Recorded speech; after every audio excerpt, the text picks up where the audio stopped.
and let us all do we can to build a better future. Story. You got a story for the people. What is going on, buddy?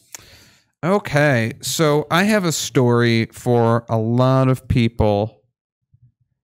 They got their stimulus checks because we now know stimulus checks have come out and a lot of people have gotten them. So phase one, that bad. But I have Forbes here. And they're going to tell you to be a very good boy and spend it the way that they're describing. And you better not deviate because you don't know how to use your own money. Let's talk about it.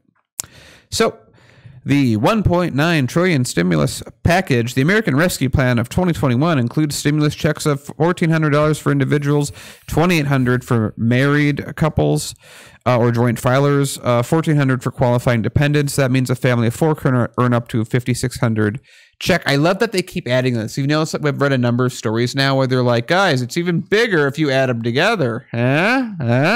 Anyway, before you spend your third stimulus check, oh boy, don't spend it all in one place. So they're going to tell you what to do with it. However, you should make sure you avoid the four worst ways to spend your stimulus payment. Now, we're going to go through these, and I think all of us are going to agree. Most of these are basically insulting. They're very smug attacks. So, first is pay your bills. If you didn't think of it, it's like, oh, I hadn't thought of that. I'll use this money to pay the debt I'm in with these bills. Oh my God, it's genius. It is. It's pretty smart. Like, so, pay my bills. I don't even have to read the article, the section on it. It's just, don't forget to pay your bills. Okay. I'm sure everyone forgot, and that's why we're reading this. It's good. And then the second one is whatever you've not spent on your bills. This is where it gets interesting. Whatever you have left over, because I'm sure your bills were only like, you're only $200 in debt. I'm sure. Pay off your debt. If you can provide your monthly for your essential monthly costs, your next financial move should pay off the debt. So basically, pay off the people that are, writing these stories. This includes student loans. Oh yeah, the average student loan is only $400, so that should be easy. Just take care of it, all right? What? Just do it, yeah.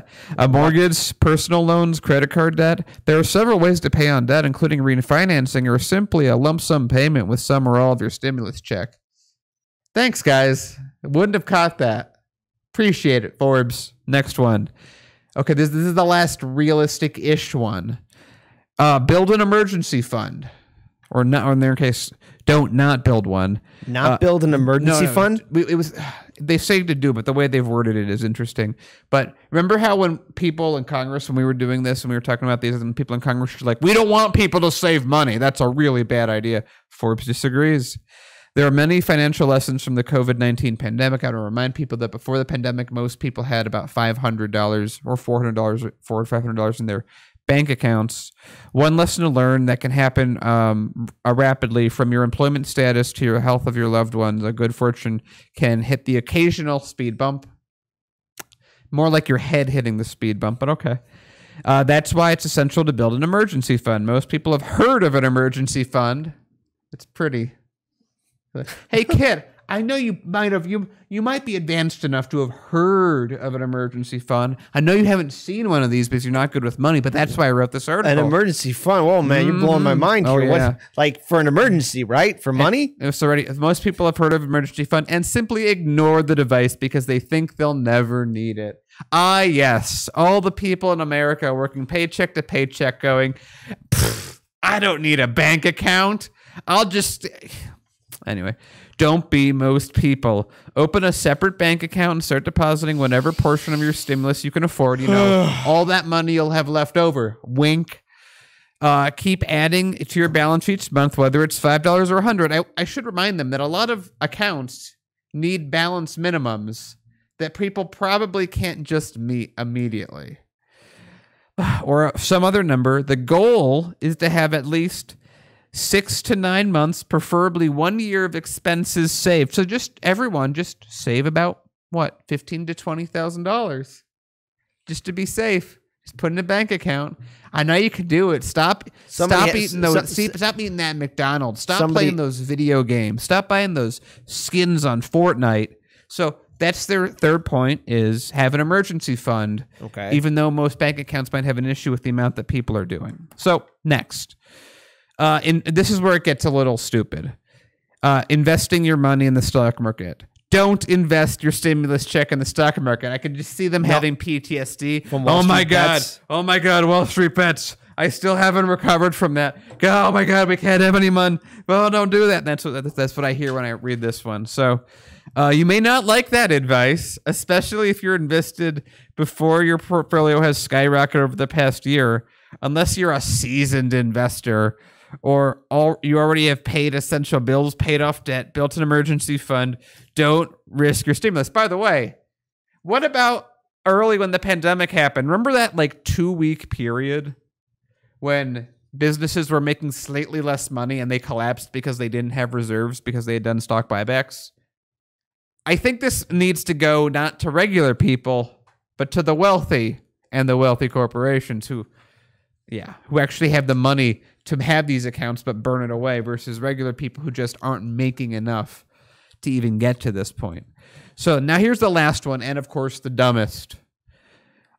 Don't bet your stimulus check on March Madness, you silly person, you silly Billy. You should know better than to invest in March Madness. I know you're gonna. I'm here to stop you. I'm Forbes. I know how to talk to people. Anyway, if you're a college basketball fan, you know that it is now March Madness, the highlight of college basketball season. You may have a tournament bracket where you pick winners and losers. That's I can the little insinuation is only Forbes is supposed to pick winners and losers, not you. And the ultimate national champion. Here's the thing. Don't bet your stimulus check on March Madness, you stupid person. It's every part of the article. I feel like they just need to add "you stupid person" at the end of most of these. It's ridiculous. Yes, you may have a knack for predicting the future, just like you just hear the venom in the voice of the writer. Or you're a consummate sports gambler. However, March Madness already had its fair shares of upsets this year. It turns out not everything goes as your little mind predicts. And if you think you can pick a winner, know that more upsets are likely to come. So you heard it from Forbes. Don't bet money on gambling on March Madness because you don't know what you're doing. Don't put in the stock market because the Forbes PTSD is still very strong. And you have other things to do. Make like a freaking $20,000 account. Just make it happen. Boom. You should do it. Stop complaining. For rainy days, for 1 year, effectively, of expenses saved. So just all what you pay every year in rent, every month that you pay rent, put half of that away, and another amount. This is stupid. This is a stupid Forbes article. Can I go ahead. It wasn't too long ago. This article is a click, copy, and paste. You want to know why? Because I read an article similar to this when they were about to give out the $600 stimulus check on what we should and should not spend the $600 stimulus check on. I remember doing that or something close to it.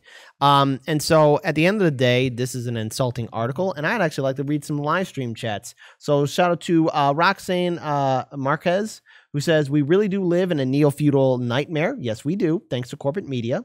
Dirtbag Leftist says, this sounds like what people should do with a monthly UBI. If we actually had a UBI, I'm pretty sure there'd be a lot of creative people out there, because if you get a stimulus check, you deserve to spend it on whatever the hell you want it on, all right?